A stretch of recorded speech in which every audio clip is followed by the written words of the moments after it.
السلام عليكم ورحمة الله وبركاته. الحمد لله نحمده ونستعينه ونستغفره ونعوذ بالله من شرور أنفسنا ومن سيئات أعمالنا. من يهده الله فلا مضل له ومن يضلله فلا هادي له. وأشهد أن لا إله إلا الله وحده لا شريك له وأشهد أن محمدا عبده ورسوله.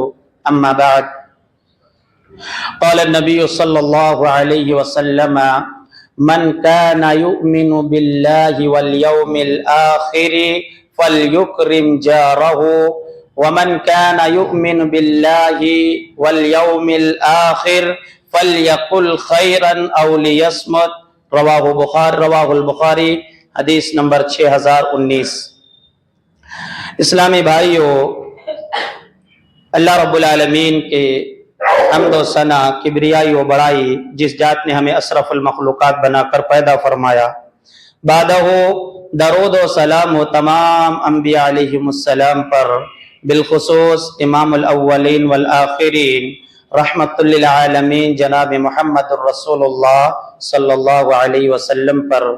اسلامی بھائیو، آپ لوگوں کے سامنے میں نے ابھی صحیح بخاری کی ایک حدیث پڑھی ہے جس کا تعلق پڑوسی کے حقوق کے سلسلے میں ہے۔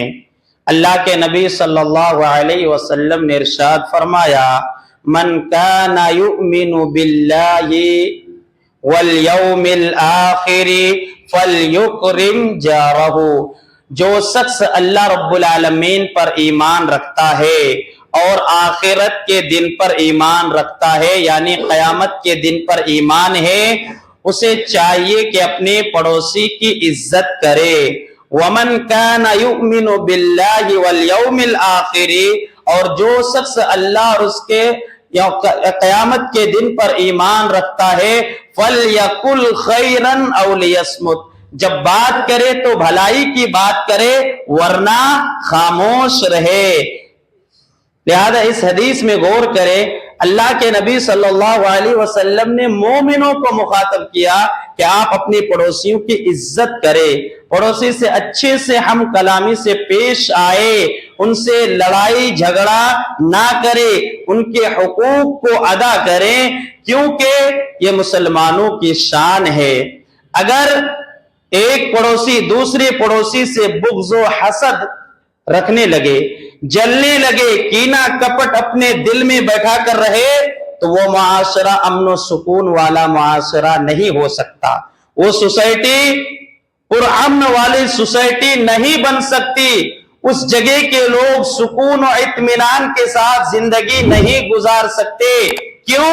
آپ اپنے پڑوسی کو تکلیف دیں گے، بدلے میں آپ کا پڑوسی آپ کو تکلیف دینے کے بارے میں سوچے گا، آپ اپنے پڑوسی کو اذیت پہنچائیں گے تو آپ کا پڑوسی بھی آپ کا جینا حرام کر کے رکھ دے گا، بدلے میں وہ معاشرہ فساد والا معاشرہ قائم ہوگا، اس معاشرے کے اندر امن و سکون قائم نہیں ہو سکتی۔ اگر اسی چیز میں غور کرے، اللہ کے نبی صلی اللہ علیہ وسلم کے دور کے حالات کو پڑھیے میرے بھائی، آپ اندازہ لگا سکتے ہیں۔ پڑوسی تو چھوڑیے، اللہ کے نبی نے ایسی تعلیم دی تھی، اسلام کے معنی کو ایسے سمجھایا تھا، حقوق العباد کے معنی کو ایسے سمجھایا تھا کہ ایک مدینے کے رہنے والا شخص مکہ سے آنے والے شخص کو اپنی جائیداد میں بھی حصہ دے دیتے ہیں۔ مشہور واقعہ ہے، آپ کئی بار سن چکے ہوں گے، حضرت عبد الرحمن بن عوف اور حضرت سعد بن ربی کا واقعہ آپ کے سامنے پیش کرتا ہوں۔ حضرت عبد الرحمن بن عوف رضی اللہ تعالی عنہ مکہ چھوڑ کر جب مدینہ منورہ تشریف لاتے ہیں، اللہ کے نبی صلی اللہ علیہ وسلم حضرت سعد بن ربی اور عبد الرحمن بن عوف کے درمیان بھائی چارہ قائم کرتے ہیں۔ کہتے ہیں حضرت سعد بن ربی سے، اللہ کے نبی آج سے آپ کا بھائی ہے۔ حضرت سعد بن ربی انہیں اپنے گھر لے جاتے ہیں، اپنی جائیداد کا آدھا حصہ دینے کے لیے تیار ہیں۔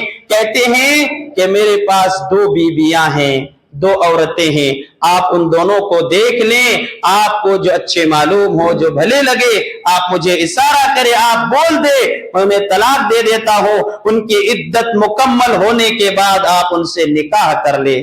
یہ تھا وہ اسلامی معاشرہ کہ اپنے سے بھی زیادہ اپنے بھائی کے حقوق کا خیال کرتے تھے۔ تو ذرا سوچے ہم مسلمان اپنے پڑوسی کو کیسے تکلیف دے سکتے ہیں۔ یہی چیز صحیح بخاری صحیح مسلم میں مختلف طرق سے روایت کیا گیا، جس میں ایک لفظ ہے فَلَا يُؤْذِي جَارَهُ، جو شخص اللہ رب العالمین پر ایمان رکھتا ہے، قیامت کے دن پر ان کا ایمان ہے، وہ اپنی پڑوسی کو تکلیف نہیں دیتا ہے، اپنی پڑوسی کو پریشان نہیں کرتا ہے۔ اسی طریقے سے صحیح بخاری کی روایت ہے، حدیث نمبر 6016 نمبر کی، حضرت ابو شریح رضی اللہ عنہ بیان کرتے ہیں، اللہ کے نبی صلی اللہ علیہ وسلم نے ارشاد فرمایا واللہ لا یؤمن، واللہ لا یؤمن، واللہ لا یؤمن، وہ شخص مومن نہیں ہو سکتا، وہ شخص مومن نہیں ہو سکتا، وہ شخص مومن نہیں ہو سکتا۔ صحابہ نے پوچھا یا رسول اللہ کون شخص مومن نہیں ہو سکتا؟ نبی المکرم صلی اللہ علیہ وسلم نے فرمایا الذی لا یأمن جارہ بوائقہ، وہ شخص مومن نہیں ہو سکتا جس کی شرارتوں سے اس کا پڑوسی محفوظ نہیں ہے۔ غور کریں میرے بھائی، مومن سے بھی خارج کر دیا۔ مومنوں کا کام نہیں ہے کہ آپ اپنے پڑوسی کو تکلیف دے، آپ اپنے شر اپنے پڑوسی کو اوپر تھوپ دے، اپنے پڑوسیوں کو آپ تکلیف دے، یہ مومنوں کا کام نہیں۔ ایک مرتبہ نہیں فرمایا اللہ کے نبی نے، تین بار فرمائے واللہ لا یؤمن، اللہ کی قسم وہ مومن نہیں ہو سکتا جو اپنے پڑوسی کو اذیت دے، اپنے پڑوسی کو تکلیف دے، اپنے پڑوسوں کو پریشانی میں مبتلا کرے۔ آئیے ایک حدیث بیان کر کے درس کو ختم کروں گا۔ مستدرک حاکم اور مسند احمد کی روایت ہے، حضرت ابو ہریرہ رضی اللہ تعالی عنہ بیان کرتے ہیں اللہ کے نبی صلی اللہ علیہ وسلم کے پاس ایک عورت کا ذکر کیا گیا کہ فلاں عورت ہے جو قیام کرتی ہے، دن کو روزے رکھتی ہے اور فنا نیکی کا کام کرتی ہے، صدقہ کرتی ہے، لیکن ساتھ ساتھ اپنی زبان سے اپنے پڑوسی کو اذیت پہنچاتی ہے، اپنے پڑوسی کو تکلیف دیتی ہے۔ اللہ کے نبی صلی اللہ علیہ وسلم نے فرمایا اس میں کوئی خیر نہیں، اس میں کوئی بھلائی نہیں، وہ جہنم والوں میں سے ہے۔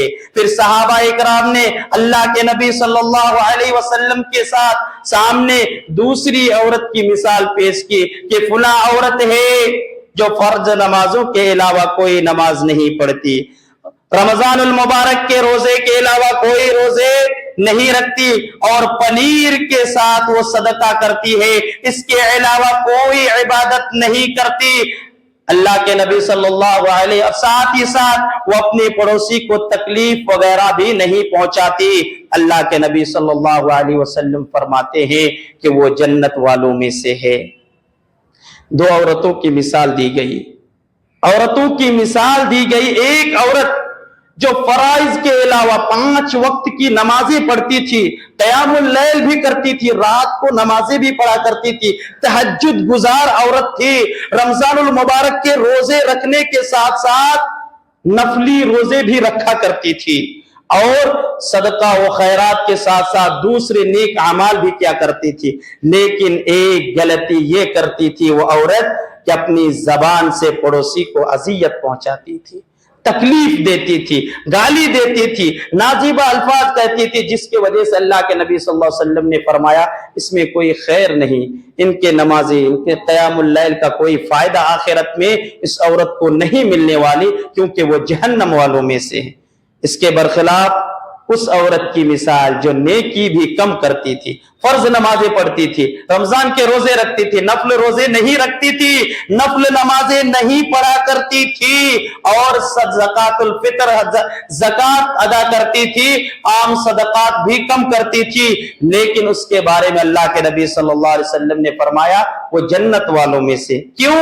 اپنی زبان کے ذریعے، اپنے ہاتھوں کے ذریعے، اپنی حرکات و سکنات کے ذریعے اپنے پڑوسیوں کو وہ تکلیف نہیں دیتی تھی جس وجہ سے وہ جنت میں داخل ہوگی۔ تو لہذا یہ ایک ایسا عمل ہے جس کے ذریعے سے ہم جنت بھی جا سکتے ہیں اور اسی گناہ کی وجہ سے ہم جہنم کے موجب بھی بن سکتے ہیں۔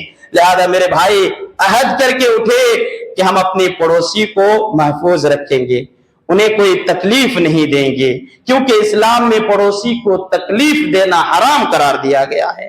یہ بہت بڑا گناہ ہم معمولی سمجھتے ہیں، پڑوسی کو گالی دے دینا، پڑوسی کو برائی میں ملوث کر دینا، پڑوسی کو تکلیف دے دینا، ان کی زمین چھین لینا، لہذا یہ بہت بڑا فعل ہے، بدترین فعل ہے۔ لہذا ان سے اپنے آپ کو بچانے کی ضرورت ہے۔ اللہ رب العالمین سے میں دعا کرتا ہوں، رب العالمین تو ہمیں کتاب و سنت کی تعلیمات کے مطابق زندگی گزارنے کی توفیق دے۔